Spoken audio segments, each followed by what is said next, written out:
Ni Hao, la Chine déboule sur les écrans français avec le 5e festival du film chinois en France. Après Paris en juin, le festival se décline dans plusieurs villes de province, dont Brest.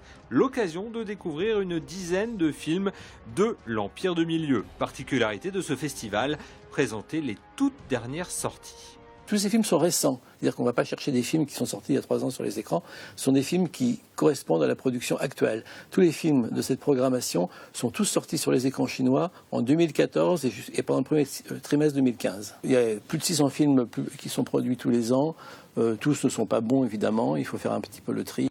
Le cinéma chinois, s'il est méconnu en France, reste toutefois très dynamique, en passe de doubler le cinéma américain.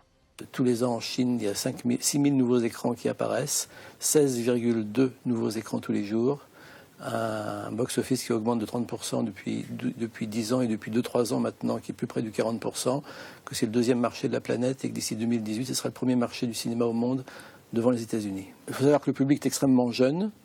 Donc le marché, la majorité des films sont destinés à ce marché jeune. Donc il y a énormément de comédies et de comédies romantiques. Certaines ne sont pas exportables parce que pour des différences culturelles, l'humour est différent. Et autrement, on trouve absolument tous les genres. Il y a beaucoup de films qui sont quand même un peu copiés sur Hollywood.